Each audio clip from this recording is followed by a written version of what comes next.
right. Thank you very much for joining us today. We're here today to talk about executive compensation and employment issues for senior leadership. I'm here today with my colleague, Nancy Furney. We are both shareholders at Winstead PC. In my practice, I'm a labor and employment attorney. I represent both employers and executives in these sorts of issues and situations regarding contract negotiations, separations from employment, post-employment issues such as restrictive covenant enforcement and defense.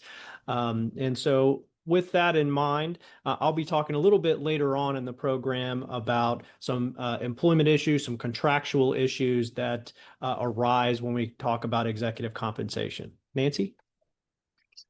Hi, I agree with Taylor. It's great to be with you this afternoon. Thank you for joining us on a Friday afternoon to talk about executive compensation and related employment issues. I head up our benefits and executive comp practice here at Winstead, and we're just delighted to share some thoughts with you this afternoon. And of course, we'll have time for some questions at the end.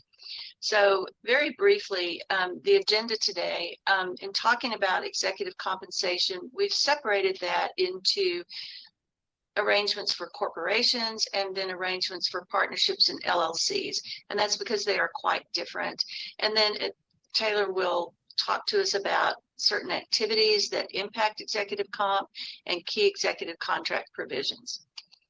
So starting with executive compensation and corporate arrangements, we have several types of arrangements that you typically see with executives in corporations, and we're going to go through those this afternoon.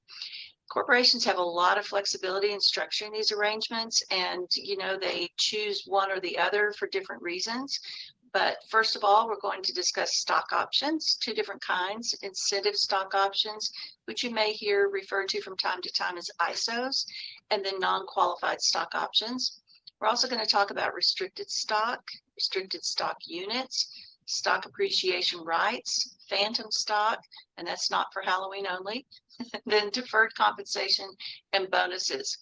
So let's start right in with stock options. What is a stock option? Well, it's a right that a corporation grants to, it can be an employee, it can be a director, it can be a consultant, to purchase shares of the corporation's stock at a fixed price for a specified period of time.